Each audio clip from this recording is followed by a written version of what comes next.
Magandang araw po sa inyo mga idol at sa mga giliw ko pong tagapakinig. Nagkita-kita po tayo muli. Ako po ang inyong Tito Blair. Sa araw po na ito, pakinggan po natin ang kwento ng mag-aamang sina Mang Kiping, Jose Marie at Tenyong. Isang pamilya na kilala sa pagbibenta ng mga halamang gamot. Ngunit dahil sa makabagong panahon, humina na ang kanilang benta.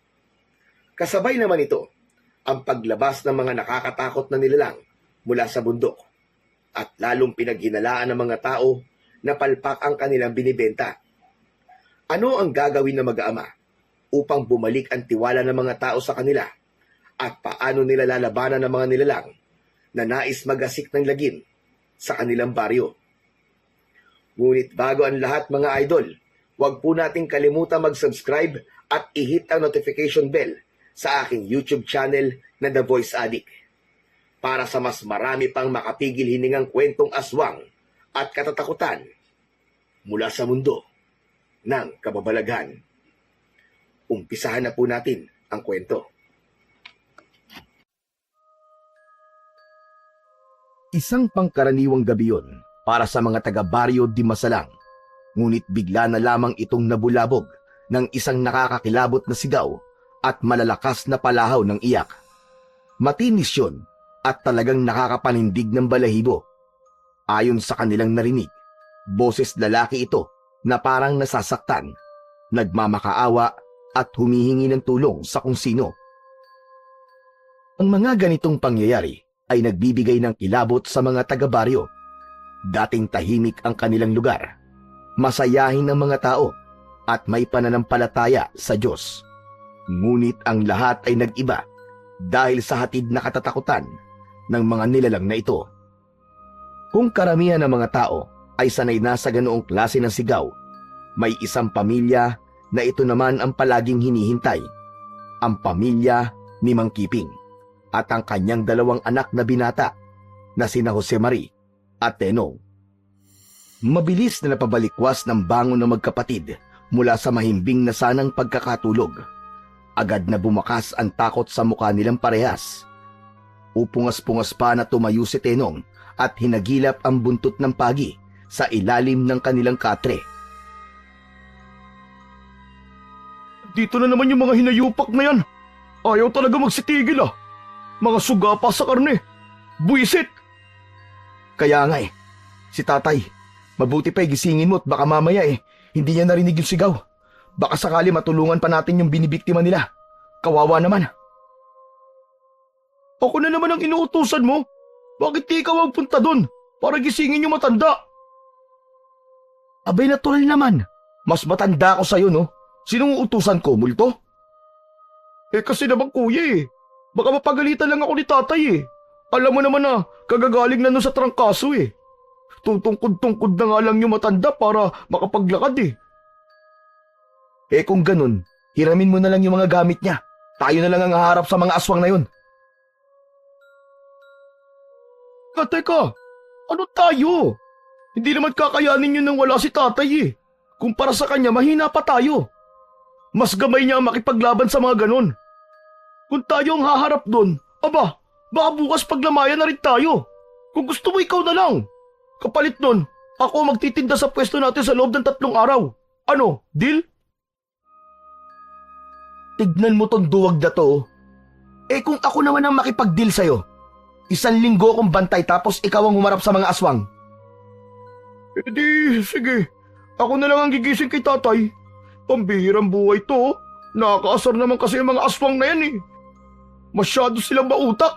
Nang malaman nilang matanda na at retired na ang matanda, saka sila muling sasalakay. Aba, talaga magagaling. Kaya nga kumilos ka na.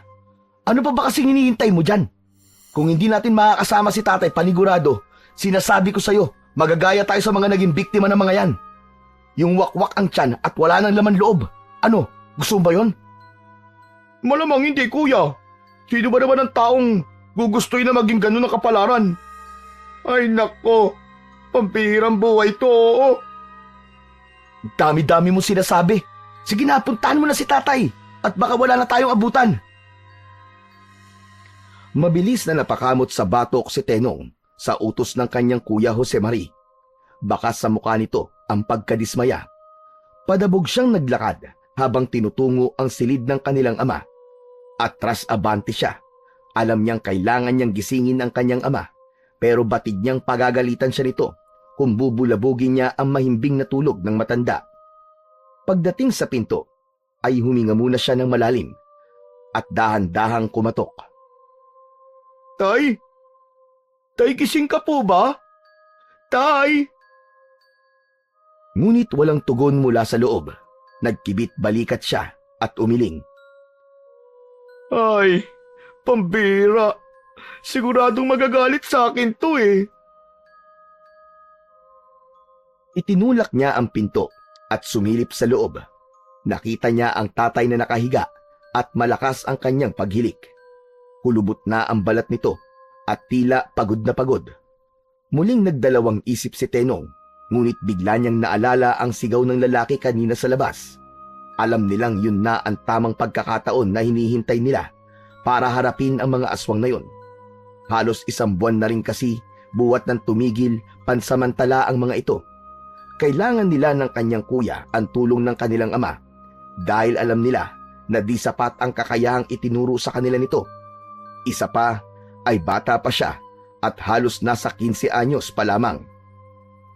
Tay, pasensya na po pero kailangan talaga namin kayo. Andito na po kasi sila eh.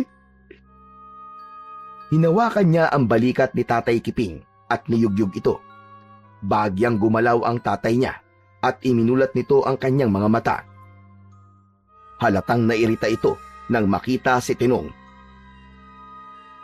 Ano bang oras na? At kasarapan pa ng tulog ko'y nambubulabog ka. Ano bang kaguluhan to, Tenong? Namamaos ang boses nito at pilit na bumangon. Bigat na bigat sa kanyang katawan. Agad na kinuha ni Tenong ang mga gamit ng ama na nakasabit sa dingding, ang itak at ang kanyang agimat. Agad niya itong ibinigay sa matanda, pati na ang isang supot ng bawang at asin. Kasi po, may aswang na naman po dito sa baryo eh. May narinig kaming hiyaw ng isang lalaki kanina, Tay. Di ba? At ito na ang iniintay nating oras para puksain ang mga yon. Tara na po, Tay. Lalabanan natin sila ngayong gabi. Kung ganun, huwag na tayo mag-aksaya pa ng panahon. Sabihan mo ang kuya mo na maganda na. Agad na kinuha ni Tatay Kiping ang kanyang botelya ng langis at nagsimulang mag-orasyon habang pinapahiran ng langis ang kanyang itak. Ang langis sa botelya ay kulay berde, gawa sa pinagsama-samang sangkap mula sa mga halamang gamot na kanilang ibinibenta. Ito ay formula na ipinamana pa mula sa bawat salinlahi ng kanilang pamilya. Kilala ang kanilang mga ninuno bilang magagaling na albularyo. Muli nilang narinig ang isang sigaw. Napakunot ng noo si Tatay Kiping at natigilan sandali.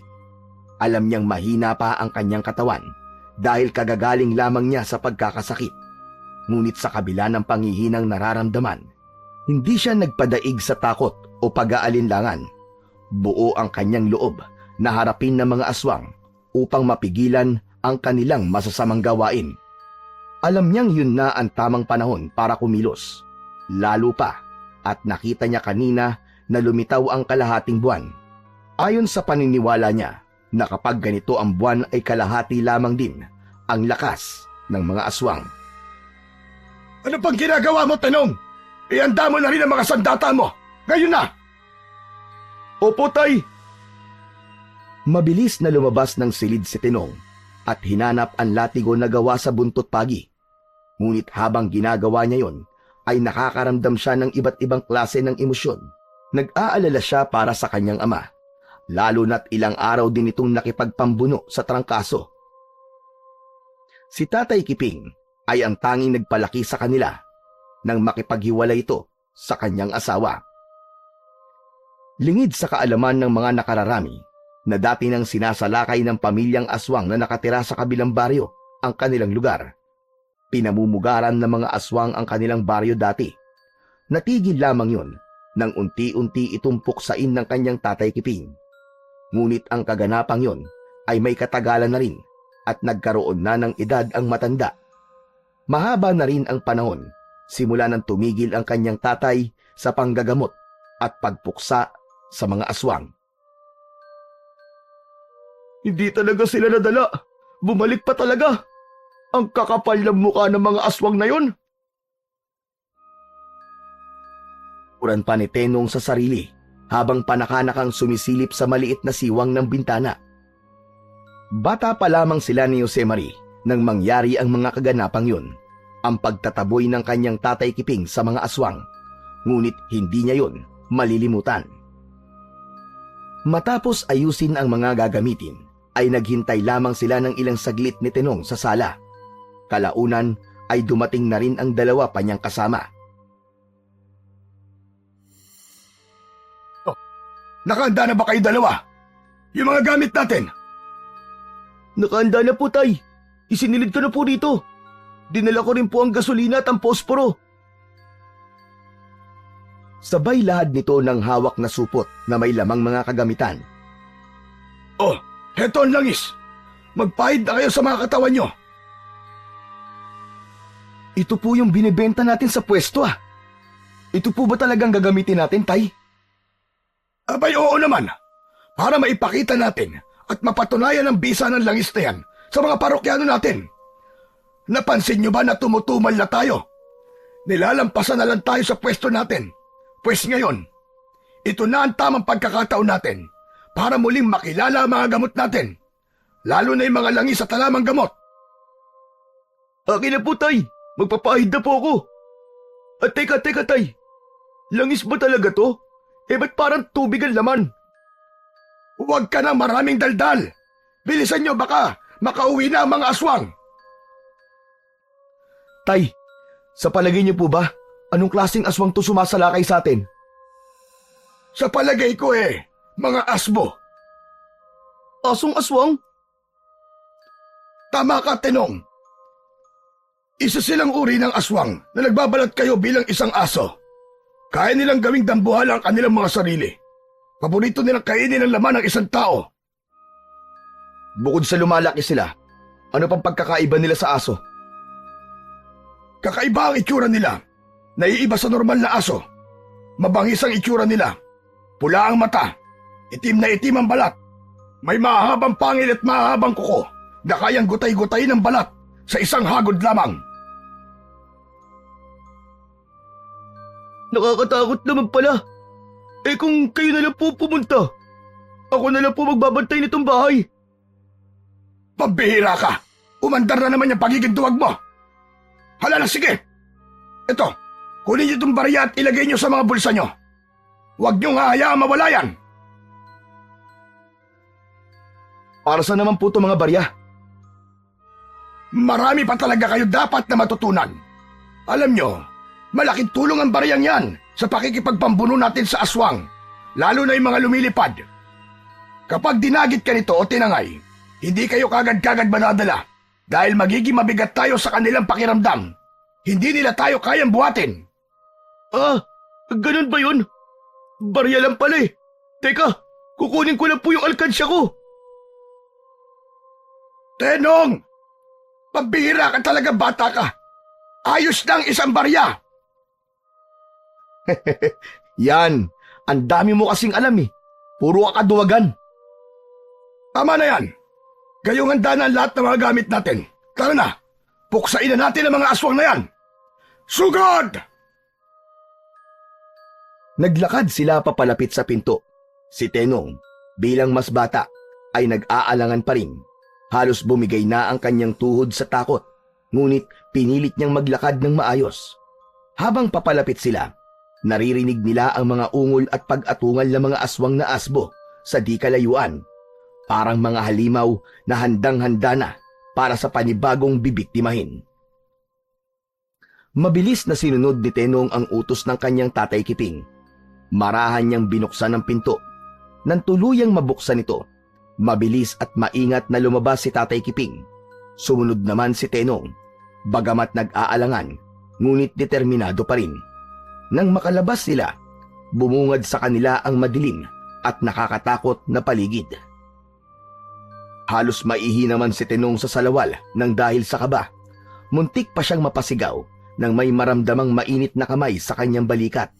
Ngunit nang lingunin niya ito, kamay lang pala yun ng kanyang kuya. Ano ba? Ginulat mo naman ako eh. Napakaduwag mo talaga. Hindi ako duwag, no? At isa pa, alisin mo na nga yung mga kamay mo sa balikat ko kung ayaw mong baliin ko yan. O baka naman ikaw ang naduduwag dahil kapit ka ng kapit sa akin. Para kang tuko eh. Sus, kunwari ka pa. Baka maya-maya, basa na ang salawal mo eh. Huwag ka nang umawag sa akin.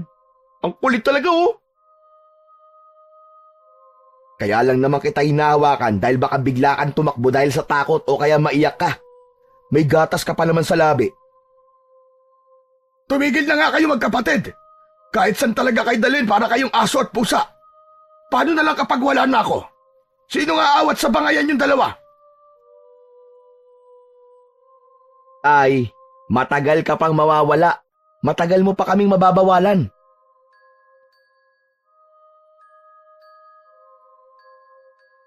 Biglang tumigil sa pakikipagbiruan ang dalawa nang marinig nila ang isang malakas na kaluskos mula sa paligid.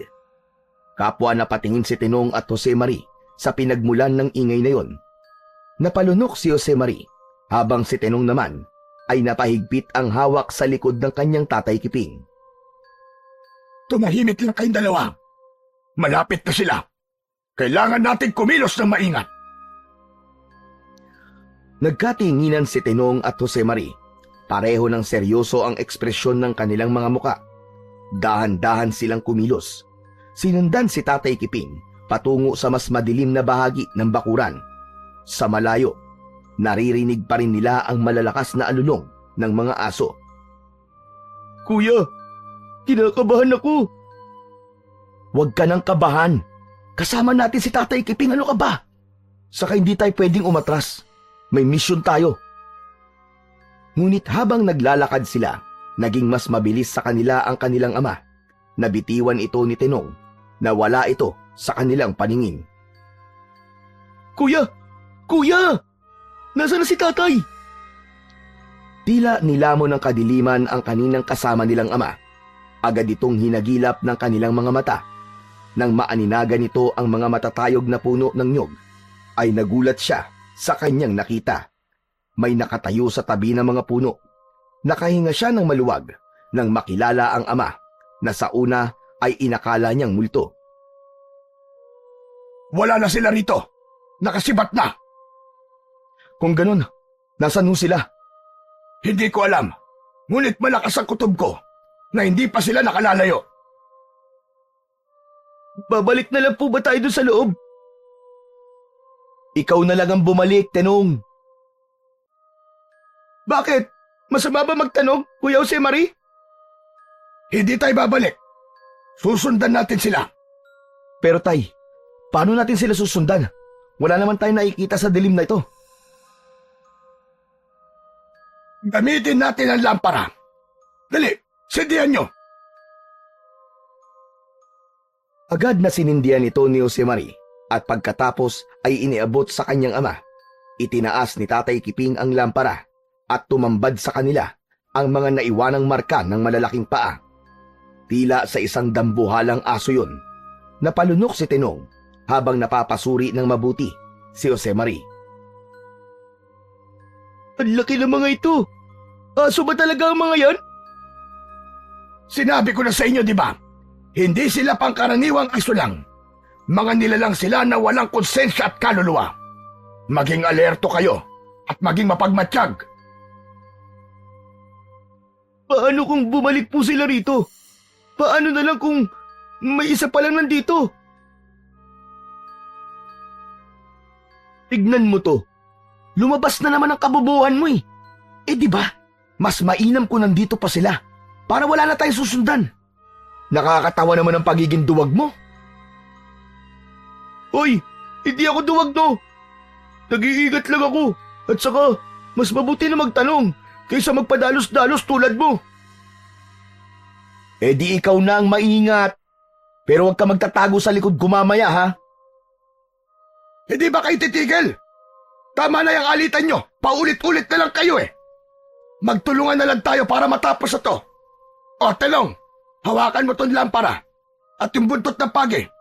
At ikaw naman, Jose Marie, siguraduhin mo nakahanda yung itak mo. Sumunod ang dalawa sa utos ng kanilang tatay. Sinundan nila ang mga ungol na kanilang naririnig. Tay, parang palapit po ng palapit yung mga ungol ah. Hindi kaya sila yung naghihintay sa atin? Baka inaabangan lang nila tayo. Tumahimik kayo. Huwag kayong gagawa ng ingay. Teka lang ho, bakit parang dumami ang mga bakas dito? Saka tignan nyo mabuti ho. Parang papunta po sa burol. Oo, tama ka. Mahusay ka rin pala, anak. Mukhang tama nga na doon sila nagpunta. Halina kayo, sundan natin ang mga bakas. Habang papalapit sila sa burol, sumingaw ang hindi pangkaraniwang amoy. Masangsang at masakit sa ilong. Napatakip ng ilong si Tenong. Pabira! Ano ba yan ang baho? Ang arte mo, huwag kang huminga. Kanina ka pa. Porkit mas matanda ka, pwede mo na akong ganyan-ganyanin. Kunwari ka pang matapang. Pero tingnan mo, mas pawis ka pa nga sa akin eh. Para ka naligo. Kulang na lang sa'yo sabon eh. Mabuti pa yung umuwi na tayo. Mas lalo lang tayo mapapahamak sa ginagawa nyo. Ang iingay nyo. Mamaya marinig tayo ng mga aswang. Mapurnada pa ang lahat ng plano natin. Ang aswang, tatandaan nyo, malalakas ang kanilang pandinig kumpara sa atin. Gusto nyo ba na mabisto nila tayo at mapagplanuhan? Baka di tayo sikatan ng araw niyan. Pasensya na po kayo, Tay. Napayuko ang dalawa dahil sa sermon ng kanilang ama. Malapit na sila sa burol at mas lalo pang tumindi ang mabahong amoy. Parang may bulok na bangkay sa paligid. Tay, kaya ba talaga natin sila? Paano kung mas madami sila sa atin? Hindi sa dami o lakas ang laban, Tenong. Nasa tapang at tamang diskarte yan. Tandaan mo, ang may takot ay hindi nagwawagi. Paano nga po kung matalo tayo? Walang lugar ang pagdududa sa labanang ito. Magtiwala kayo sa akin. Magtiwala kayo sa mga sarili nyo. May mga gamit tayo na panlaban sa kanila. Sama-sama tayong lalaban sa mga aswang na yan. Kumalma ka lang, Tenyong. Hindi ka naman namin ipapain sa kanila eh. Tandaan mo, kailangan nating gawin to para sa baryo natin. Tama ang kuya mo. Kumalma ka lang. Maging maingat kayo. Siguraduhin yung hindi kayo makakalikha ng anumang ingay. Opo. Nang makarating sila sa paanan ng burol, napansin nila ang mga palatandaan ng pagkasira. Ang mabahong amoy ay tila mas tumindi pa. Ang mga puno na nabali, mga sanga na nagkalat, at mga bakas ng dugo. Ang mga senyales na ito ay nagbigay ng takot kay Jose Marie at Tenyong. Ang mga bakas na yun ang lalong nagbigay ng kakaibang aura sa lugar. Ano pong gagawin natin, Tay? Oo nga, ano na po plano natin? Ang mga kagamitan, nasa na? Narito po. Maglalagay tayo ng mga patibong. Tay, kung gagawa po tayo ng patibong, pwede bang si Tenyong na lang ang gawin nating pain? Ano? Bakit ako? Pambihira ka o? Anong tingin mo sa akin? Walang kwentang tao? Nagbibiro lang naman ako, ito naman. Mukha ka naman kasing natatai. Sobra kang seryoso. Hindi ngayon ang oras ng biruan. Tama na yan. Walang magiging pain. Hindi tayo pwedeng magkamali rito. Umihip ang malamig na hangin, dahilan upang matahimik ang magkapatid. Ang mga ulap ay naging mas madilim nang matakpan ang kalahating buwan. Hindi mapigilan ng tatlo ang kabahan habang nagmamasid sa madilim na paligid. Pinatay na rin nila ang kanilang gasera upang di makaakit sa paningin ng mga aswang. Grabe, nakakatakot naman to. Ano nga palang gagawin natin patibong, Tay? May nakuha ba kayo mga tali? Meron po, dun sa bag. Mabuti kung ganon. Kunin mo na ang mga tali. Gagamitin natin to para gumawa ng bitag. Mabilis na kinuha ni Josemarie ang mga tali mula sa bag. Ganito ang gagawin natin. Ikakabit natin ang tali sa pagitan ng mga puno para maging patibong. Kapag natapakan nila to, masisilo ng tali ang kanilang mga paa. Tay, sandali lang. Parang delikado yata to ah. Baka hindi gumana. Kaya nga kailangan maayos ang pagkakagawa. Kapag gumana ito, siguradong masasaktan sila.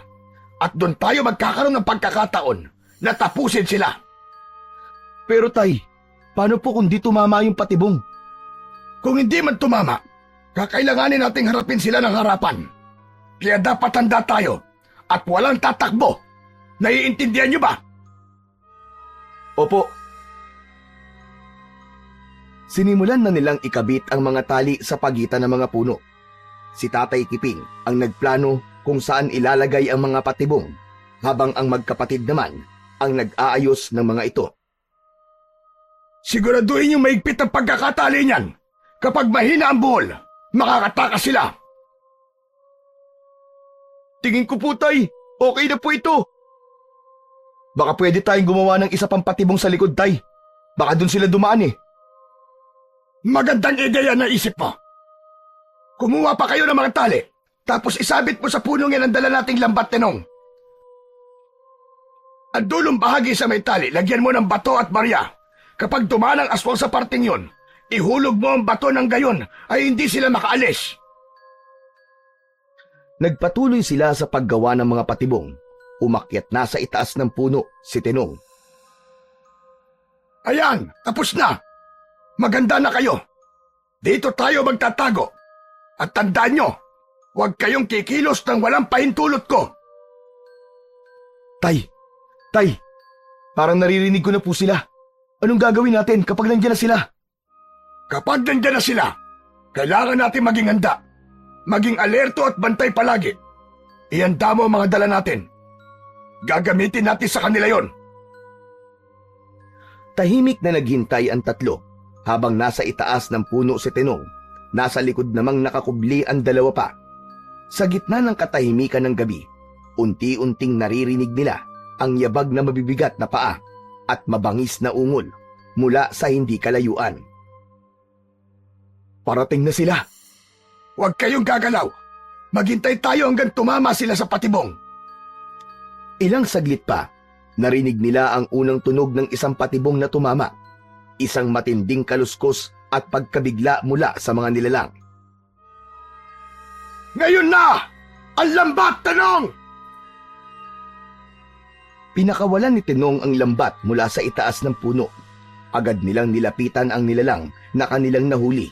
Pero laking dismaya nila nang makita nilang isang ordinaryong baka lamang yun na sa tingin nila ay nakawala lang sa kulungan. Walang kalaban-laban, tahimik lang itong nakahiga sa lupa.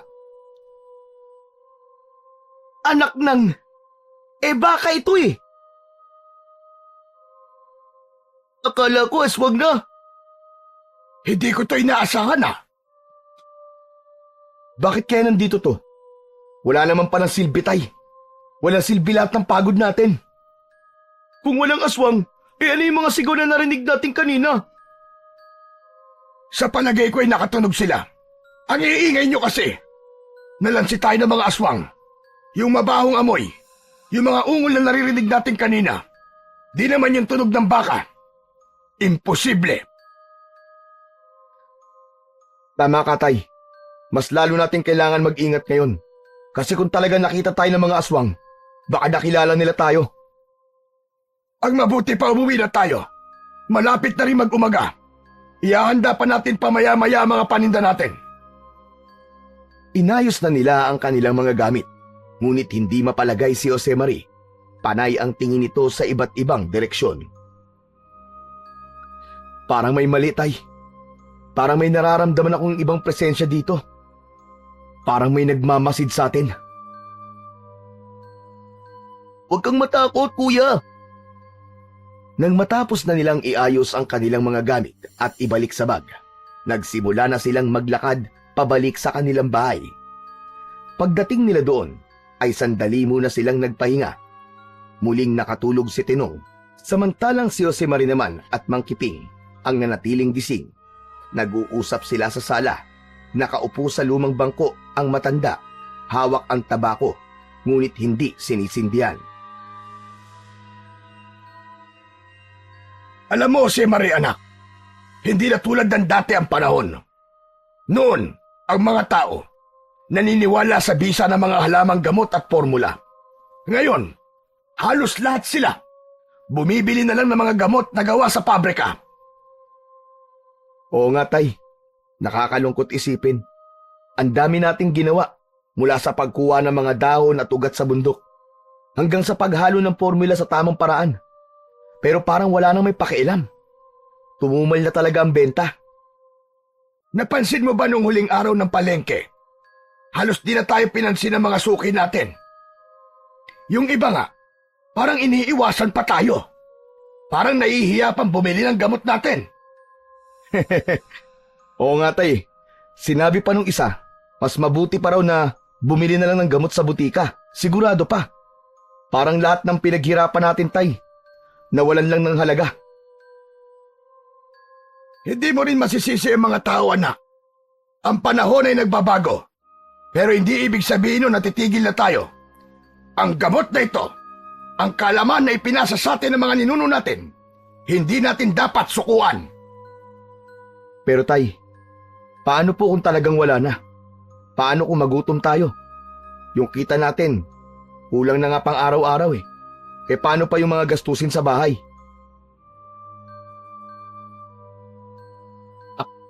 Hindi lahat tungkol sa pera. Oo, mahirap ang sitwasyon natin ngayon. Pero ang mahalaga, may tiwala tayo sa ginagawa natin.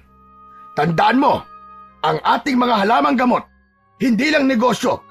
Ito ang ating tradisyon at ating pamana. Pero Tay, paano natin mapapaniwala ulit ang mga tao? Paano natin sila mapapabalik? Kailangan nating magpakita ng patunay. Magbigay ng ebidensya na gumagana pa rin ang mga gamot natin. Kapag nakita nila na totoo ang bisa ng ating mga formula, babalik ang tiwala nila. Oo nga no. Tama ka, Tay. Siguro nga, kailangan natin magsimula ulit. Pero mahirap. Mahirap kumbinsihin ang mga tao kung puro moderno ng takbo ng utak nila. Hinawakan niya ang balikat ng anak at ninitian ito. Walang madali, anak. Pero sa tamang tiyaga, makakahanap tayo ng paraan. Huwag lang tayong susuko. Matapos mag-usap ng mag-ama, ay iniayos nila sa mga bayong ang ilang halamang gamot at mga botelya ng gamot na kanilang ititinda sa harap ng simbahan. Araw ng linggo, kaya naman umaasa sila na maraming tao ang magsisimba. Mas maraming tao, mas posible ang maraming kita. Ngunit pagdating nila sa dating pinipwestuhan kapag araw ng linggo, nagulat silang tatlo nang makitang may bago silang kalaban sa kanilang negosyo. Sa tapat ng maliit na pwesto, may isang bagong bukas na butika. Ang butika na yon ay pinamamahalaan ni Rosana, isang 25 anyos na babae na may maamo at napakagandang muka. Yun ang unang araw ng pagbubukas nito. Agad nagkagulo ang mga tao, lalo na't nagpamigay ito ng mga regalo at discounts sa mga ibinibenta niyang gamot. Akala ko pa naman, buweles na ang araw na to para sa atin. Tignan nyo, dinudumog ng mga tao yung bagong bukas na butika. May bago na naman tayong kalaban. Nakikita ko, anak. Mukhang may kaya yung dalaga. Saka maganda. Halos sabay na napatingin si Tenong at Mang Kiping kay Josemari na noon ay nakatitig sa babaeng nasa butika. Lagot, naloko na. Mukhang tinamaan na ng pana ni Cupido ang puso ni Kuya. Hoy, Josemari! Tigilan mo na yung pagtitig-titig mo na yan, ha? Mabuti pa magtawag na lang kayo ng mga bibili sa atin para makaubos na tayo. Sinubukan nga ng dalawa na kumuha ng atensyon ng mga tao. sa pamamagitan ng pagsigaw na parang mga makata. Ngunit wala pa ring lumalapit sa kanila. Bagkus ay napansin pa nila ang ilang mga nagbubulungan tapos ay biglang magsisitawanan. Parang pinagtatawanan nila ang mag-aama. Naabordo agad si Tenong at ibig niyang sugurin ang mga taong yun na pinagtatawanan sila. Tenong, hayaan mo na ang mga taong yan. Hindi nila lubos na nauunawaan kung ano ang ginagawa natin. Huwag mong idaan sa init ng ulo ang lahat. Nakakainis eh. Kanina pa mga yan eh. Kung ayaw nila sa mga gamot natin, di wag silang bumili. Hayaan mo na. Kayo, hindi ba't alam niyo naman na may mga gumagalang aswang na naman dito sa baryo natin? Bumili na kayo ng mga pangontra sa aswang para di kayo mabiktima. Tama yun. Saka bumili na rin kayo ng mga gamot na para sa sakit ng ulo, sikmura at iba pa. Ang mga halamang gamot, likas at siguradong mas ligtas kasi natural. Hoy, kayong dalawa! Hindi niyo dapat sinasabi yan. Baka sabihin nila ginagamit natin ang sitwasyon para lang makabenta. Huwag nating ipilit ang mga gamot kung ayaw nila. Kung hindi sila interesado, ayos lang yon. Hayaan natin sila. Totoo naman po may aswang eh. Makakatulong ang mga pangontra natin kung bibili sila, tay. Anak, ang mahalaga, hindi natin pinipilit ang ating alam. Kapag ang mga tao ay nakakaramdam ng pangangailangan, sila mismo maghahanap sa atin. Hindi natin sila dapat pilitin. Habang abala sila sa kanilang pag-uusap, lumapit si Rosana sa kanila. Lumapit ito ng may ngiti sa labi. Magandang umaga po. Pwede po bang bumili ng langis? Pangontra sa aswang? Nagulat ang tatlo nang marinig ang sinabi ng kanilang unang customer. Pero mas nagulat sila nang makilala ito. Ikaw? Bibili ka ng langis? Pasensya na ha. Bago lang kasi ako dito eh. At nabalitaan ko nga kahapon ang tungkol sa mga aswang na gumagala dito. Nung una hindi ako naniniwala. Pero kalaunan, dahil marami na ang nagbigay ng babala sa akin, naniniwala na ako. At mukhang kailangan ko rin po ng proteksyon. Ayoko pong maging biktima ako ng aswang. Aba, ayos naman pala eh. Sige, ilan ang bibilin mo? Isa lang. Ako lang naman kasi ang nariyan. Tuwing Sabado lang umuwi ang mga magulang ko. Kaya isa lang muna. Mas mabuti na yung sigurado kaysa magsisi sa huli. Agad pinagbilan ni Jose Marie ang dalaga. Pagkatapos makabili ni Rosana, ay sunod-sunod na nagsilapitan ng iba pang tao. Narinig kasi nila ang sinabi ng dalaga, kaya't nainganyo na rin na bumili. Sigurado po ba kayong epektibo ito? Pangontra po ba talaga to sa aswang, ha? Abay, oo po. Takot na mga aswang sa ganyang klase ng langis. Pwede ang gawing pampalakas ng mga sandata niyong may talim tulad ng itak. Pahiran niyo lang ng langis. Jack, isang tama lang sa aswang, patay ka agad yun. At pwede rin yan pamahid sa katawan, lalo na sa mga buntis. Di kayo mahahawakan ng aswang, panigurado. O sige, pabili ako ng isa. Pagkatapos nun, ay naging sunod-sunod na ang mga taong bumili sa kanila. Nang marami na silang mapagbentahan, ay inutusan ni Mang Kiping ang kanyang panganay na anak na lapitan ng dalaga upang magpasalamat. Hello, miss. Gusto ko sana magpasalamat sa'yo. Malaking tulong yung sinabi mo kanina. Dahil doon, dumami ang bumili sa amin. Wala yun. Ako nga pala si Rosana. Napansin ko lang kasi na hirap kayo makabenta kanina eh. Kaya ginawa ko yun. Ganun ba? Akala ko bumili ka kasi naniniwala kang totoong pangontra yun sa mga aswang. Naniniwala naman ako. Kaya nga bumili ako, di ba? Pamproteksyon ko to, no? Akala ko kasi hindi. Pero maraming salamat talaga. Siya nga pala. Ako nga pala si Jose Marie. Natutuwa akong makilala ka, JM. JM? Aba, ayos ah. Maganda palang pakinggan pag yan lang ang pangalan ko. Pero Rosana, hindi ko talaga inaasahan na tutulungan mo kami. Alam mo naman, magkalaban ang tindahan natin at saka... Ano ka ba? Wala namang masama kung magtutulungan tayo.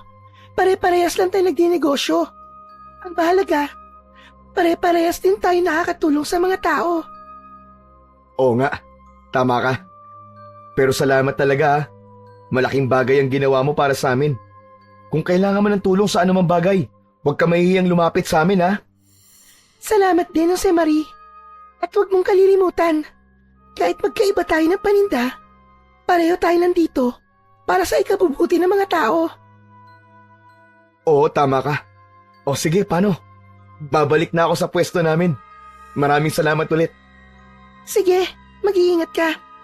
At kung may bagong halamang gamot kayong dadalhin, ipakita mo sa akin ha. Baka magustuhan ko rin. Oo naman, Rosana. Salamat ulit. Bumalik na siya sa kanilang pwesto. Baon ang isang matamis na ngiti sa kanyang labi. Lolo! Tingnan mo tayo. Mukhang nagayuman na ang itsura oh. Ano bang pinagsasabi mo dyan? Para kang baliw. Type mo kuya no. Type mo no. Tumigil ka na nga dyan. Baka marinig ka pa nakakahiya. Ang bait-bait nung tao eh. Sige na. Tama na yan. Hindi importante kung bakit siya tumulong. Ang mahalaga, nakuha natin ang tiwala ng mga tao ulit. Ngayon, mas marami nang bumibili sa atin. Alagaan niyo ang magandang reputasyon natin. Pauwi na si Mang Kiping kasama ang dalawang anak mula sa halos maghapong pagtitinda ng halamang gamot sa simbahan. Tahimik lang silang naglalakad sa daan nang mapansin nila ang kakaibang dami ng tao sa hindi kalayuan. Tay, mukhang may pinagkakaguluhan ng mga tao dun oh. Oo nga no. Tignan nyo dun. Ay no. Papunta yung mga tao malapit sa may burol. Tara, puntahan natin.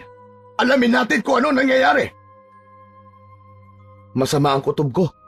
May kinalaman kaya ito sa nangyari kagabi? Sana naman ay hindi anak.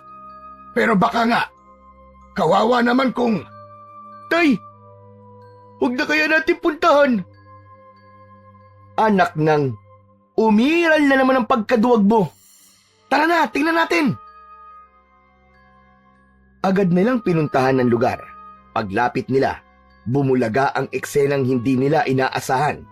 Sa gitna ng kumpulan ng mga tao ay nakahandusay ang isang bangkay ng lalaki. Puno ito ng sugat at may bahagi sa katawan nitong niluray-luray ng matutulis na kuko o ngipin. Tignan niyo yung lalaki oh! Nilaparaw ng mga aswang! Nakakaawa naman! Napatingin si Mang Kiping sa mga anak na biglang nanahimik. Napayakap sa braso niya ang kanyang bunsong anak na si Tinong. Panay naman ang lunok ng laway na si Jose Marie. Kitang-kita ang takot at awa sa kanilang mga mata. Grabe, sino po kaya siya? Hindi ko makilala ang mukha niya. Si Mang Ernesto yan! Yung taga-kabilang baryo. Kilala ko yan kasi may tindahan yan sa bayan eh. Sa kanya ako bumibili ng mga paninda ko sa sari-sari store ng asawa ko. Nakakaawa naman. Alam ko maski mapera yan, mahilig maglakad sa gabi yan eh. Na-tsempuan siguro ng aswang. Lalong dumami ang mga tao sa paligid. Ang usapan ay mas naging mas maingay. Bawat isa ay may sari-saring opinyon sa kwento ng pagkakapaslang sa lalaki. May mga nakapagsabi na nakarinig daw sila ng mga malalakas na sigaw pero wala man lang daw lumabas para tumulong. Kung meron nga sana maski sana yung mga nagro-ronda, baka naagapan pa yan. Kapag may nagbabantay sa atin sa gabi, magdadalawang isip pa mga yan ang biktima. Biruin mo, talagang dinala pa ang biktima nila dito para lapain. Matapang ang aswang na yan. Sandali lang. Di ba't ikaw si Kiping? Kilala kita. Ikaw yung astig na berdugo ng mga aswang nung araw. Baka naman matulungan mo ang barangay natin sa pagpuksa ng aswang na may gawa nito.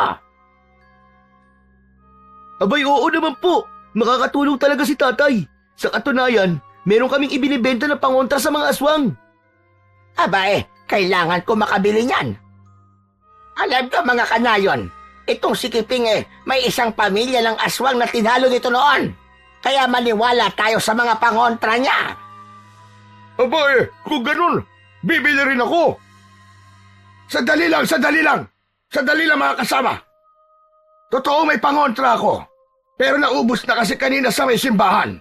Pero hayaan po ninyo. Gagawa ako mamaya. Dumaan na lang kayo sa bahay bago gumabi.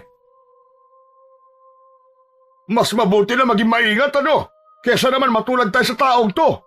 Kawawa naman ang pamilya natin. Sinang-ayunan yun ng mga tao. Sa isang iglap, muling sumikat ang mga pangontra at gamot ni Mang Kiping.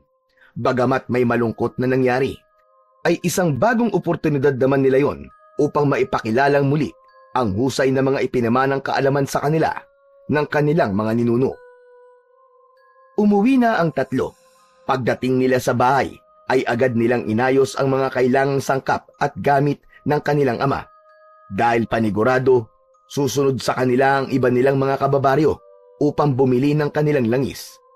Agad nilang nilak ang kanilang bahay upang hindi maistorbo ang kanilang gawain. Sa harap ng maliit na mesa, makikita ang iba't ibang halamang gamot, mga langis mula sa nyog at linga, pati na rin ang mga kakaibang dahon na tugat na nanggaling pa raw sa kabundukan. Sa gilid ay may maliit na kalan kung saan iniinit ni Mang Kiping ang isang kaldero ng langis na may lumulutang na mga dahon at buto. Tay, pwede niyo po bang ituro sa amin ni Tenyong kung paano gumawa niyan? Nakikita niyo naman ang mga sangkap, hindi ba? Yang nasa kaldero. Dalisay na langis ng nyog. Kailangan hindi lang basta-basta nyog ang kukunin nyo. Kasi kailangan nyong piliin yung mga bunga galing sa matatandang puno. Dahil mas puro ang magagawang langis doon. Kapag meron na kayo nun, kudkurin at kukunin ang purong katas. Pakukuluan hanggang sa maging langis. Tapos ay hahaluan itong mga espesyal na sangkap. Habang nagsasalita, ipinakita niya ang mga kakaibang sangkap. Ang ilan ay madaling makilala. Dahon ng alagaw, linga, ugat ng luya, at balat ng kahoy na kilala nilang batino. Ano yung pulbos na nilalagay nyo, Tay? Ito ba? Abo yan ng sinindiyang kandila mula sa misa ng hating gabi. Tapos, dinarasalan habang dinudurog. Mahalaga to, Tenyong. Ang langis ay hindi basta gawa lang sa kamay. Dapat pakainin din ito ng dasal. Kinuha ni Mang Kiping ang isang maliit na bote at sinimulan itong punuin ng pinakuloang langis. Habang ginagawa ito, binulong niya ang dasal na tila isang orasyon. Pagkatapos punuin ang bote, sinara ito ni Mang Kiping. Patapos na sila ng mga sandaling yun nang magsidatingan ang mga tao. Dinig na nila ang mga nagkakandaingay na tao. Mukhang swerte talaga tayo ngayon, Tay. Kaya nga, mukhang may hatid na swerte sa atin si Rosana. Ganyan talaga kapag may banta ng mga masasamang nilalang. Alam niyo mga anak, tulad din ng aswang ang takot ng mga tao. Parang apoy na mabilis kumalat. Di nagtagal ay pumasok na ang unang grupo sa bahay nila. May mga babae at lalaki, bata at matanda. Nag-aagawan sa maliit na espasyo ng bahay nila Mang Kiping.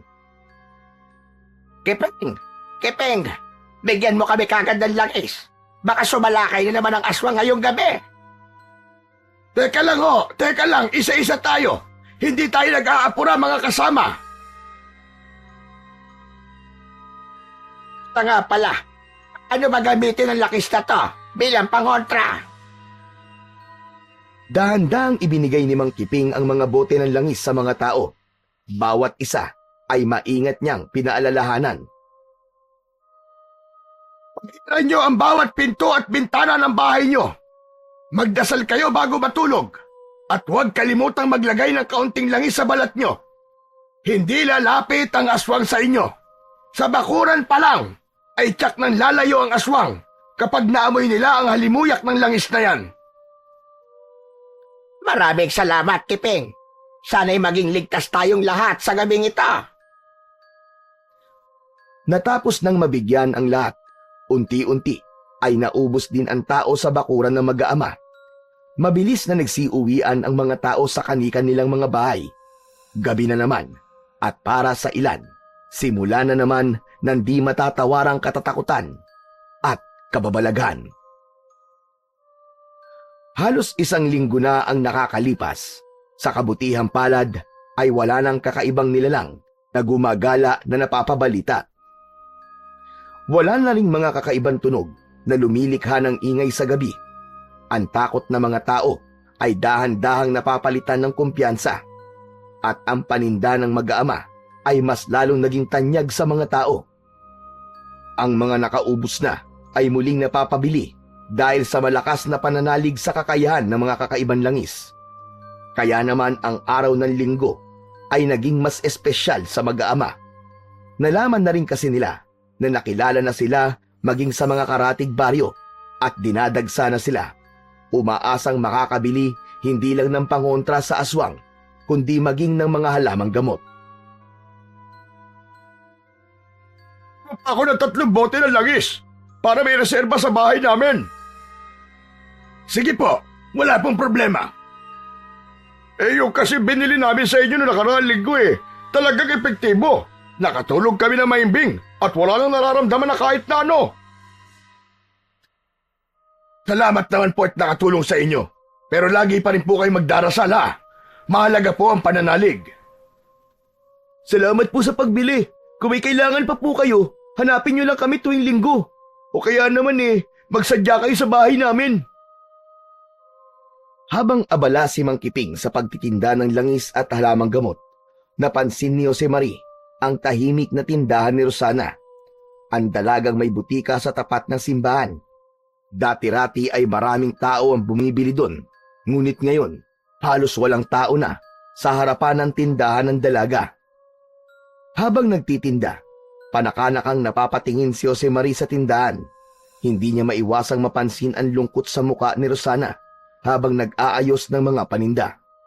Ngunit higit pa sa kanyang kalungkutan, napansin niya ang mga sugat sa braso ng dalaga.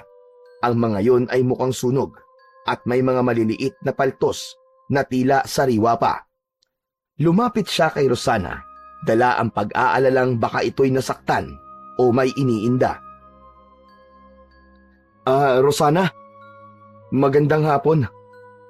Napansin ko, anong nangyari sa mga braso mo?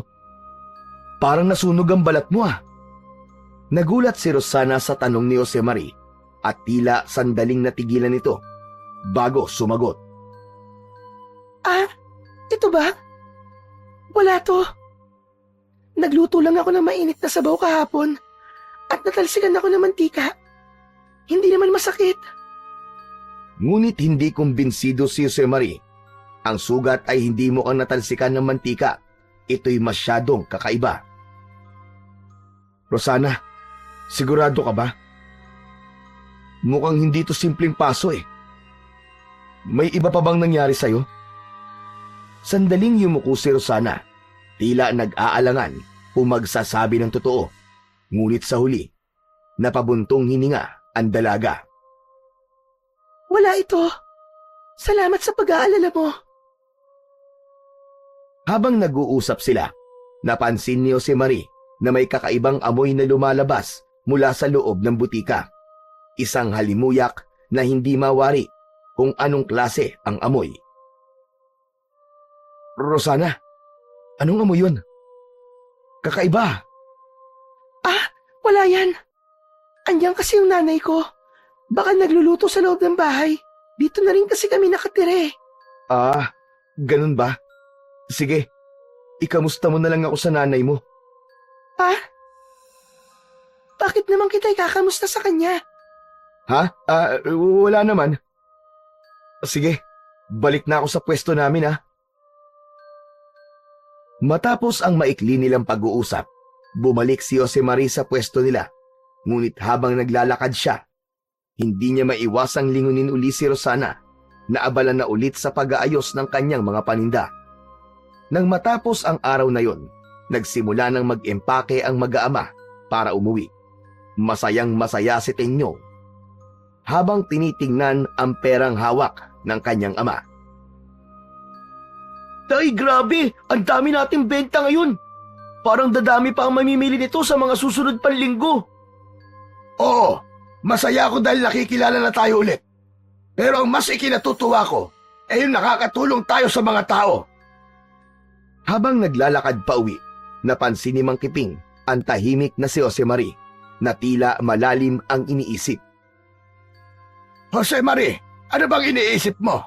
Parang kanina ka pa wala sa sarili mo ah. Wala naman po, Tay. Napansin ko lang po kasi kanina si Rosana. Parang may kakaiba sa kanya. Anong ibig mo sabihin? Ikinwento ni Jose Mari ang napansin niya. Ang mga sugat sa braso ni Rosana, ang kakaibang amoy sa butika, at ang tila pag-aalangan ng dalaga na magbahagi ng kanyang pinagdadaanan. Tahimik na nakinig si Mang Kiping habang naglalakad muli sila papunta sa bahay. Wala rin akong ideya, anak. Pero kung ayaw niyang ibahagi sa'yo, kung ano nararamdaman niya ay wala tayong magagawa. Kausapin mo na lang siya ulit sa susunod na makita mo siya. Pagdating nila sa bahay, ay inilapag na nila ang kanilang mga gamit at nagsimulang maghanda ng hapunan. Naging abala si Tenyong at si Mang Kiping. Samantala, si Jose Mari naman ay umupo sa upuang gawa sa kawayan. Tahimik niyang pinagmasdan ang gabi at ang mga ilaw na mula sa ibang bahay. Ngunit sa gitna ng kanyang pagmumuni-muni, napansin niya ang isang kakaibang anino sa likod ng malaking puno sa tapat ng kanilang bahay. Napakunot ang kanyang noo.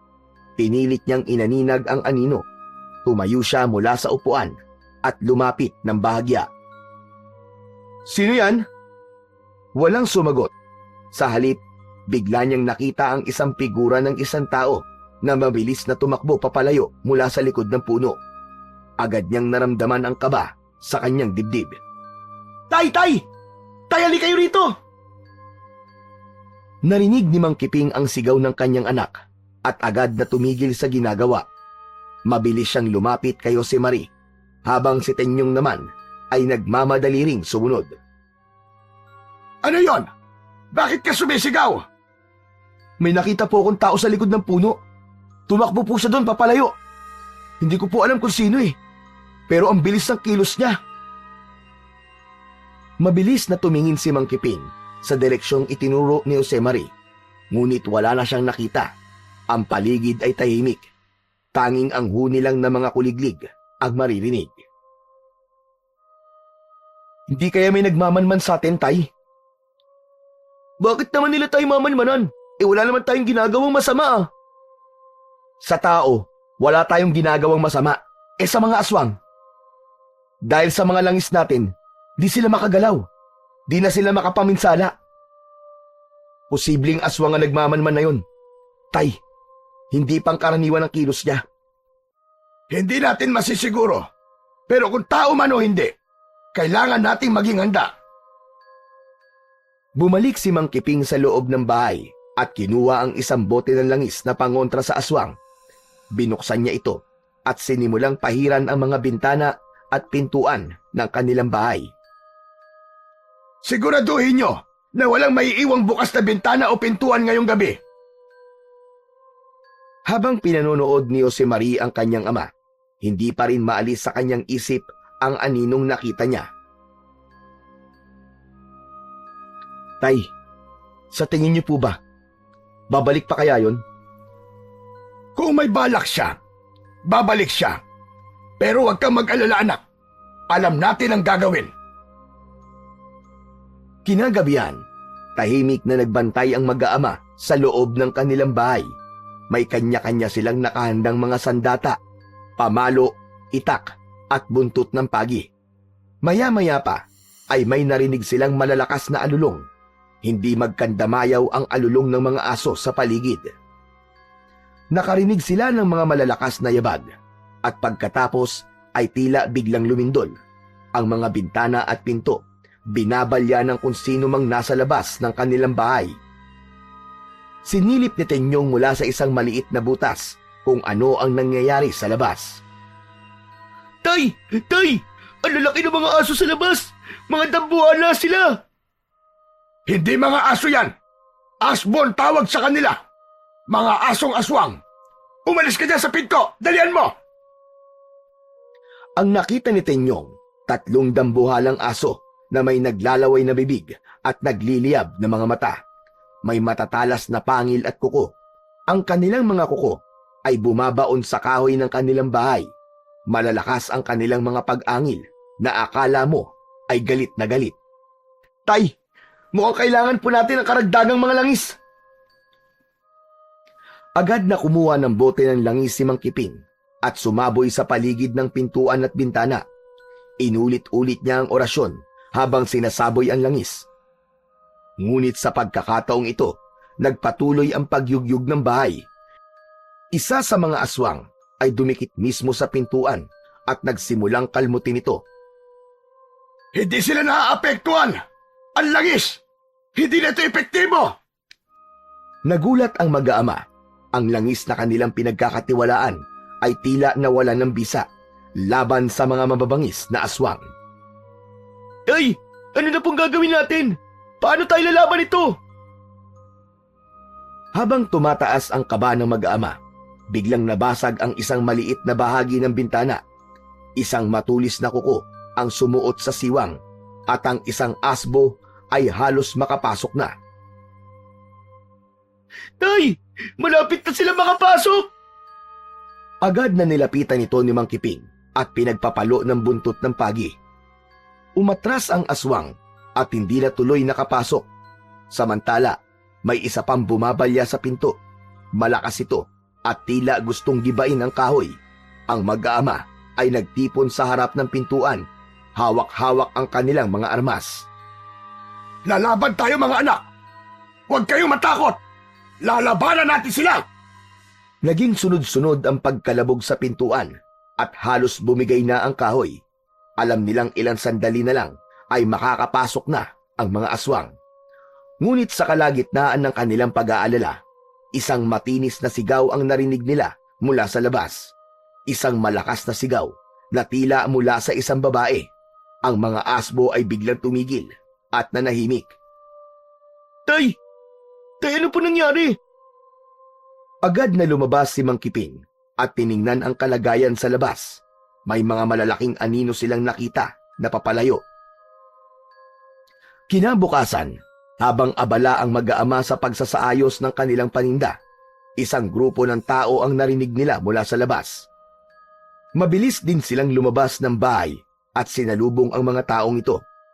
Agad nilang napansin ang galit nilang mga anyo habang hawak sa kanilang mga kamay ang mga bote ng langis na binili sa kanila.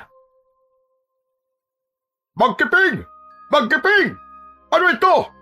Hindi naman pala epektibo ang langis na binili namin sa'yo. Kagabi sinugod kami ng mga aswang. Oo nga, tama siya. Halos pabuksan na nila pinto ng bahay namin. Pinahira naman namin ang langis. Nag-orasyon pa kami pero parang walang epekto.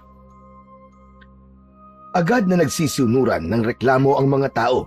Nagsimula na silang magduda sa mag-aama. Sandali muna! Kumalma muna kayo! Naiintindihan ko ang takot yung lahat. Pero hayaan niyo muna ako magpaliwanag. O sige, magpaliwanag ka. Dahil kapag nalaman namin na niloloko niyo lang kaming lahat, mananagot kayo sa amin. Kailangan niyong ibalik ang lahat ng pera namin. At wag na wag kayo magbebenta ng mga produkto niyo. Mga manloloko. Hindi! Nagkakamali kayo mga kasama. Epektibo ang mga langis ko. At sino bang aswang na madikitan lang nito ay tiyak na mapapaso at masasaktan. Takot sila sa langis na ito. Pero ang hindi ko maintindihan ay kung paanong hindi nila bigla ininda mga bisa nito. Tulad nyo, kami man ay sinugod nila kagabi. Tignan nyo mga pinto at bintana namin sira. Kagagawan niya ng mga aswang. Kung ganon, ay inaamin yung palpak ang mga langis nyo. Mga walang hiya kayo, mga manloloko. Naging kampante kami dahil sa langis na to. Pero tulad nyo, kami rin ang inatake kagabi. 3 malalaking aso ang sumugod sa bahay namin. Kahit na anong pahid ang gawin namin sa mga bintana at pinto, maging sa katawan namin wala nangyari. Muntik pa nilang makuha ang mga apo ko. Nagtinginan ang mga tao, ay lahat ay nagsimula na magsalita ng sabay-sabay. Niloloko nyo kami. Hindi totoo ang langis nyo. Mga manloloko, mga mandaraya, mga mandurugas. Natigilan si Mang Kiping. Alam niyang hindi sila nanluloko dahil matagal na nilang ginagamit ang mga langis na yon. Ngunit hindi niya alam kung paano niya ipapaliwanag ang mga nangyari. Mas naging maingay ang mga tao dahil galit na galit sa kanila. Hindi! Hindi ko kayo niloloko at hindi namin sinadyang mangyari to. Ang langis na yan, matagal na namin ginagamit bilang pangontra at pamuksa sa mga aswang. Pero parang may nagbago. Baka may dahilan kung bakit nangyari ito. At yun po ang ipinapangako namin. Aalamin namin kung ano nasa likod nito. Kami ang magiging bantay nyo sa gabi. Kapalit ng mga perang ibinili nyo sa langis namin. Pupuksain namin ang mga aswang. Hoy, kuya, anong sabi mo? Sigurado ka naman ba yan sa sinasabi mo, kuya? Huwag kang maingay. Manahimik ka na lang. Kailangan nating malusutan ng gulong to at baka mapatay tayo ng mga taong yan. Makakaasa kayong aaksyonan namin ang gulong to, mga kasama. Pagkatiwalaan nyo kami, maski sa huling pagkakataon. Sumang-ayon ang mga tao sa bago nilang kasunduan. Kaya naman ang mag-aama nag-isip ng paraan kung paano matutuklasan ang katotohanan sa biglang paglakas ng mga aswang. Alam ni Mang Kiping na hindi yun simpleng pangyayari lang. At kung di nila aaksyonan, baka wala nang magtiwala sa kanila. Mas lalong higit na malaking panganib ang maaaring sumubok sa kanilang baryo. Pagkaalis ng mga tao, naupo ang mag-aama sa paligid ng kanilang maliit na mesa. Pinagninilay-nilayan nila kung ano ang mga nangyayari at kung paano nila mapupuksa ang mga aswang. Tay, bakit kaya di epektibo yung langis natin? Saka napansin ko lang, parang sinadya na targetin yung mga bumibili sa atin ah. Oo nga, Tay. Hindi lang basta umaatake ang mga aswang. Parang gusto nilang sirain ang pangalan natin sa baryo. Bakit kaya? Napabuntong hininga si Mang Kiping bago tumingin ng diretsyo sa mata ni Jose Marie. Bigla itong naging seryoso at parang may naalala mula sa nakaraan. Makinig kayo. May hinala ako kung bakit. Sa palagay ko, hindi lang sila basta napadpad na aswang dito. May personal na agenda sila. Baka naniningil sa mga nakaraang laban ko. Ano po? Naniningil? Anong ibig niyo pong sabihin, Tay? Matagal na panahon na ang nakalipas. Nung bata pa ako, maraming aswang ang naghari sa baryong ito. Isa ko sa mga tumulong para wakasan ang lagim nila. Nagtulungan kami ng mga matatanda noon. Gumawa kami ng mga langis, dasal at ritual. Marami sa kanilang napuksa. Pero hindi lahat. Merong natira. At ang mga yon, nagtatago. Tahimik na nakinig ang magkapatid habang patuloy si Mang Kiping sa kanyang kwento. Ang mga aswang ngayon, kakaiba sa mga aswang noon. Mas higit silang malakas at mas matalino. Pero alam na nila yung ginagawa nila at kung sino ang pupuntiryahin. Pinagplanuhan nila tayo ng gusto. Kung hindi ako nagkakamali, bumalik sila para maghiganti sa akin. Sa palagay niyo po ba'y napag-aralan na nila yung mga langis natin? At gumawa sila ng paraan para pigilan o para hindi sila tablan ng bisa nito? Maaaring ganun na nga, anak. Tulad ng sinabi ko sa'yo, matatalino ang mga aswang na ito. At hindi lang para pumatay ang hangad nila, kundi ang sirain tayo o baka gusto nilang mapaalis tayo dito para mapagharian na naman nila muli ang baryo. Kung ganun, kailangan nating gumawa ng bago. Isang panibagong paraan para labanan sila. Walang problema sa mga formula natin. Kaya kong dagdagan ng sangkap yan para mas maging mabisa na naaayon sa turo ng ating mga ninuno. Pero ang dapat nating malaman ay kung sino sila para malaman natin kung paano ba sila tatalunin. Eh, paano natin nahanapin, Tay? Hindi naman natin alam kung saan sila nagtatago. Maghintay tayo. Ang mga aswang na ito ay muling aatake. At yun ang gagamitin nating paraan para mahuli sila. Pagkatapos nilang magplano, nagpasya ang mag-aama na balikan ang burol kung saan nila unang nasundan ang aswang. Naniniwala sila na maaaring may mga palatandaan o bakas doon na makakatulong para matukoy ang pinagmulan ng mga nilalang na yon. Ay, sigurado ka bang dapat tayong bumalik doon? Kung doon sila nagkukuta, malamang mas mapanganib pa ngayon. Kailangan nating malaman ang dahilan ng paglakas nila, iho. Hindi tayo pwedeng umasa na lalapit sa atin yung sagot. Kailangan natin itong hanapin. Matapos nilang maiayos ang kanilang mga gamit, nagtungo na sila sa burol. Pagdating nila sa burol, isang malamig na hangin ang agad na sumalubong sa kanila. Ang liwanag ng buwan ay tila nakadagdag ng kilabot habang naglalakad sila. Napansin nilang may mga bakas sa lupa, mga malaking hayop na tila paakyat sa itaas ng burol. Napakabaho talaga dito. Amoy ng nabubulok na bangkay ang nagkalat sa buong lugar. Habang sinusundan ang bakas, natagpuan nila ang isang patay na hayop sa gilid ng daan. Isang kambing na tila pinunit ng matatalas na kuko ang buong katawan. Wala talaga silang pinapalampas. Kahit ang hayop, pinapatay nila. Sinundan pa nila ang mga yapak. Umakyat sila sa burol, pero wala naman silang nakitang kakaiba doon. Bagkus, nakita nilang pababa ulit ang mga bakas ng paa at papunta yon sa bahagi ng baryo, papunta sa gubat. At sa patuloy na paglalakad, nakita nila sa loob ng gubat ang isang lumang kubo. Ngunit may naramdaman ng mag-aama habang tinitingnan nila ang kubo. Naramdaman nilang may nakatingin sa kanila. Tay, may nagmamasid po sa atin. Agad na hinawakan ng mahigpit ni Mang Kiping ang kanyang itak. Maging handa kayo. Huwag kayong gagalaw nang walang paalam. Sundan nyo lang ako. Paglapit nila sa kubo, nakita nila ang kakaibang marka sa dingding, mga simbolo at hugis na tila gawa ng kamay ng isang tao. Ay, ano tong mga simbolong to? Ito ang sagot sa tanong natin, anak. Ang mga ito ay panalangin ng kadiliman. Hindi lang basta aswang ang may gawa nito. May kasabwat silang mangkukulam. Maya-maya pa, isang kaluskos ang narinig nila mula sa likod ng kubo. Napalingon sila doon at nakita ang isang anino na mabilis na gumalaw sa pagitan ng mga puno.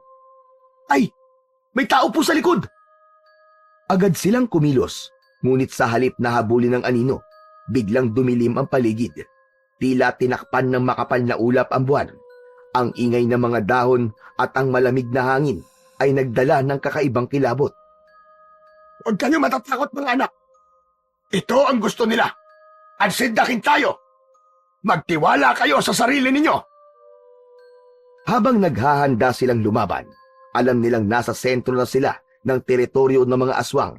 Agad nilang sinundan ang papalayong anino. Ang anino ay patuloy na gumagalaw at tila inaakit sila papalayo at papasok sa mas madilim na bahagi ng gubat. Ang lugar ay tila nilamon ng katahimikan, maliban sa mga mahihinang kaluskos ng kanilang mga paa. Tay, parang sinasadya nilang ilayo tayo ah. Ano kaya ang plano nila? Hindi ko rin alam. Pero hindi ito ang oras para umatras. Kailangan nating masundan o mahuli ang mga aswang na yan. Sa kanilang paghabol, natagpuan nila ang isang makiting na daanan sa pagitan ng mga matataas na bato. Tila itang lihim na daan na nakatago sa gitna ng gubat. Napansin nila ang kakaibang alingasaw ng hangin na nanggagaling sa dulo ng landas. Isang amoy ng bulok at usok na nagpapakilabot sa kanilang mga balat. Tay, parang hindi ko gusto ang pupuntahan natin ah. Ang amoy pa lang, parang galing na po sa impyerno. Huwag kang matakot! Kaya natin to! Sa dulo ng makitid na landas, bumungad sa kanila ang isang malalim na yungib. Sa labas nito, may mga bakas ng itim na usok at nakakalat ang mga buto. Tignan nyo, parang dito nila dinadala mga biktima nila. Habang nagmamasid, narinig nila ang isang mababang ungol mula sa loob ng yungib.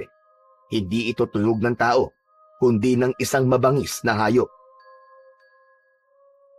Dito sila nagtatago. Ito ang kanilang pugad. Humanda kayo mga anak. Nagsindi ng sulo si Tenyong upang makita ang kabuuan ng yungib. Biglang nagkaroon ng malalakas na kaluskos mula sa loob. Lumitaw ang 3 dambuhalang asong aswang, ang parehong mga nilalang na umatake sa kanila noong nakaraang gabi. Ang kanilang mga mata ay nagliliyab sa dilim at ang kanilang matatalas na ngipin ay kumikintab. Tay! Anak ng... Sila ulit yun! Huwag kayo matakot! Tandaan nyo! Ang takot ang nagpapalakas sa kanila! Inilabas ni Mang Kiping ang isang bote ng langis at sinimulang dasalan ito. Samantala, si Josemari naman at Tenyong ay naghahanda ng kanilang mga itak at buntot ng pagi. Ang 3 aswang ay dahan-dahang lumapit. Ang kanilang mga ungol ay lalong naging mabangis. Gusto nyo ng laban? Sige! Ibibigay namin! Huwag! Atras tayo! Dali! Takbo! Kailangan natin makalayo sa mga yan! Naguguluhan man, ay sumunod ng takbo ang dalawa at sinundan ng kanilang ama. Iniwan na nila ang kanilang sulo.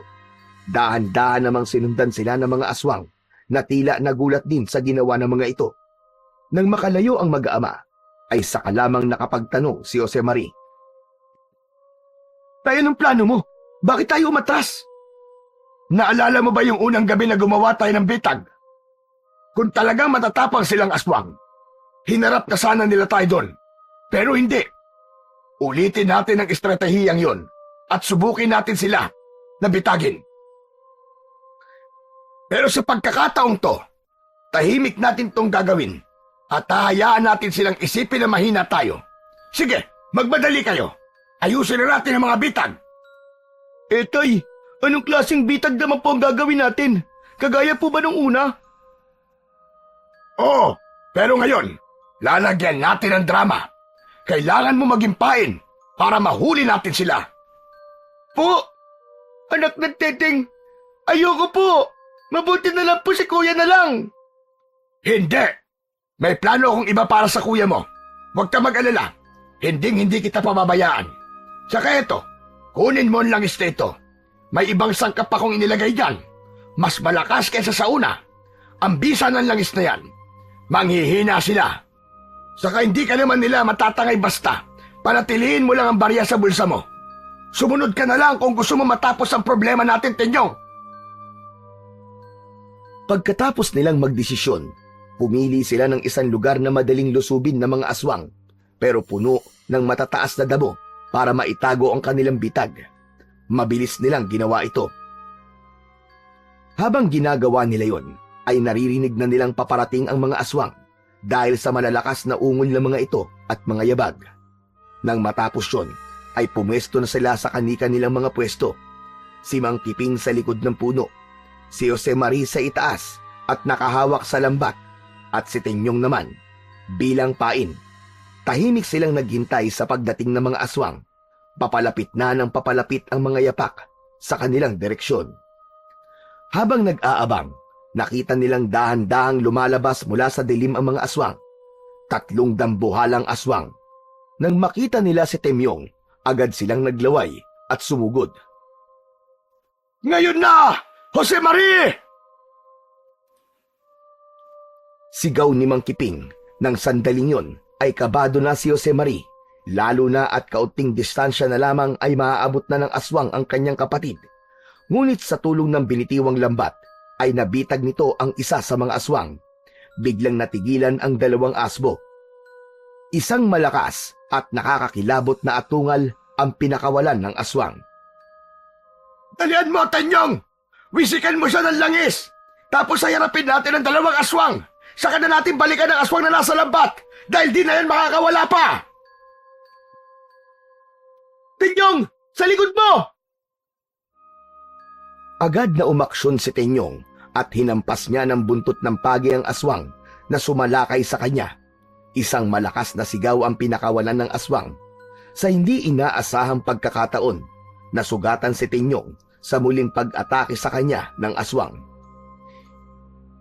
Ibuhos mo ang langis sa sugat niya, dali! Gamit ang langis mula kay Mang Kiping, isinaboy niya ito sa aswang. Ang langis ay nagmistulang asido sa balat ng aswang. Nakasalampak si Tenyong sa lupa at ininda ang kanyang sugat mula sa kalmot ng aswang. Malalim ang natamo niyang sugat, samantalang ang aswang naman ay unti-unti nang nanghina. Isang aswang na lang ang kailangan nilang harapin. Ang aswang ay lumalaban, pero nagtulungan na si Mang Kiping at si Josemarie. Hinawakan ni Josemarie ang isang malaking bato at ibinagsak yon sa ulo ng aswang. Tumama ang bato sa mata ng aswang at yun ang kinuhang pagkakataon ni Mang Kiping para itarak dito ang matalas niyang itak na pinahiran niya ng langis. Ang kalaban hindi na gumalaw. Tay! Napatumba na natin sila! Ang galing natin! Mahusay mga anak! Ang galing nyo! Tay! Si Tenyong po may sugat. Tenyong, ayos ka lang ba? Kaya mo pa ba? Kaya ko pa. Malayo naman sa bituka to eh. Aba, ayos ah. Parang tumatapang ka na yata ngayon ah. Pero seryoso ko kapatid. Ang galing mo. Salamat kuya. Tay, ano nga palang susunod natin gagawin? Pumunta ka sa baryo at magtawag ng mga kinauukulan. Kailangan makita ito ng mga tao para malinis ang ating pangalan. Sabay-sabay nating aalamin ang katauhan ng mga aswang na ito at kung paano naging di mabisa sa kanila ang mga langis na binibenta natin. Palis na nga si Josemarie. Naghintay ang dalawa sa muling pagbabalik nito. Ilang sandali pa ay narinig na nila ang mga nagmamadaling yabag ng mga tao. Biglang nagliwanag ang gubat dahil sa mga sulo ng mga tao. Dumating na sila upang tingnan ang mga nahuling aswang ng tatlo. Nang tuluyan silang makalapit, kitang-kita nila ang 3 dambuhalang aso na patay na at ang isa ay nagwawala sa loob ng lambat. At hindi pa patayin yan! Dahil gusto kong makilala nyo kung sino siya. Gusto kong malaman kung bakit di na umuubra ang langis ko. Gusto kong malaman nyo na di ko kayo niloloko. Nang malapit nang sumikat ang araw, nasagot ang mga tanong nila. Isang pamilyar na figura ang nakilala nila nang magpalit ng anyo ang aswang. Nakahubad dito sa loob ng lambat. Rosana? Nanlaki ang mga mata ni Josemarie habang nakatingin sa babae. Ang maamong mukha ng dalaga ay napalitan ng kakaibang anyo. Nanlilisik ang kanyang mga mata at nagwawala sa galit. Mga hayop kayo! Paano nangyari may bisa pa rin ang langis nyo? Gumawa na kami ng pangontra dyan ng aking inay. Paano nangyari? Ganun pala ang ginawa nyo, ha? Tama. Yung naamoy kong halimuyak sa butika nyo. Yun ang pangontra nyo. Oo. Nagawa naming kontrahin yun. Maski ilang beses pa ako napaso. Pero kalaunan, nagtagumpay kami. Nagtagumpay kami ng aking ina na may lahing aswang at mangkukulam. Anong ginawa nyo? Simple lang. Pinalakas namin ang formula at di na yun ibinenta sa mga tao. At inihanda namin para sa inyo. Bakit? Ikaw lang naman ang kailangan namin. Dahil ikaw ang pumuksa sa lahi namin nun. Yun ang sabi ni inay. Pero hindi ko akalain na pati kami matatalo nyo. Pinagandaan namin kayo. Kami lang pala. Dapat di na kayo ng damay pa ng tao. Wala kayong awa.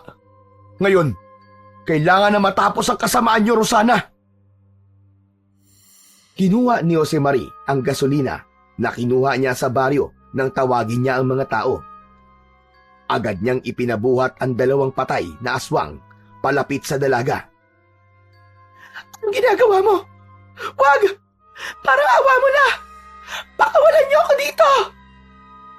Nagsimulang magsisisigaw at magmakaawa si Rosana, pero naging bingi na sila sa pakiusap nito. Ilang sandali pa itong pinagmasdan ni Jose Marie bago niya tuluyang sindihan ang gasolina na binuhos niya sa mga aswang. Paalam, Rosana. Ang apoy ay mabilis na kumalat at tinupok ang katawan ng mga aswang. Matapos ang ilang sandali, ang apoy ay unti-unting humupa at ang paligid ay muling natahimik. Ang mga tao ay unti-unting lumapit. Salamat, Mang Kiping, at sa inyong dalawa. Bayani kayo ng ating baryo. Patawarin niyo kami kung nagduda kami sa inyo. Wala yon. Sino pa ba ang magtutulungan kundi tayo-tayo ring magkababaryo? Kung ganun paano namin masusuklian ang ginawa nyo? Iniligtas nyo kami sa dilubyong hatid ng mga aswang na yan. Hindi ito tungkol sa gantimpala. Gusto lang namin ay magtulungan tayo. Yung mga paninda namin, hindi yun dahil lang sa negosyo. Nagtitinda kami nun dahil gusto rin naming makatulong. Dahil alam ko mabisa ang mga yon. Kailangan lang namin na magpabayad ng kaunting halaga dahil sa pangangailangan din namin sa pang-araw-araw. Naiintindihan na po namin. Salamat. Salamat po talaga sa malaking tulong nyo sa amin. Hindi namin makakalimutan ang katapangan at kabutihan ninyo. Sa mga sumunod na araw, ay naging tahimik na ang buong baryo. Nakaupo si Jose Marie sa balkonahe, tahimik na nag-iisip habang pinagmamasdan ang papalubog na araw. Lumapit si Mang Kiping at naupo sa tabi niya. Masama pa rin ba ang loob mo hanggang ngayon? Hindi ko lang po akalain na magiging ganito ang kahihinat na ng lahat, Tay. Si Rosana po. Sayang. Sayang talaga siya. Anak, maaaring minsan, makakapagdesisyon tayo ng labag sa ating kalooban. Pero, normal lang naman na magsakripisyo kumpara sa kabutihan ng lahat. Ipinagmamalaki kita dahil sa ginawa mo. Sa mga sumunod na linggo, unti-unting bumalik ang katahimikan sa baryo. Naging matatag ang relasyon ng mga tao. Nagtutulungan upang bantayan ang kanilang komunidad mula sa anumang banta. Ang mag-aama naman, muling nagpatuloy sa kanilang simpleng pamumuhay bilang tindero ng mga halamang gamot.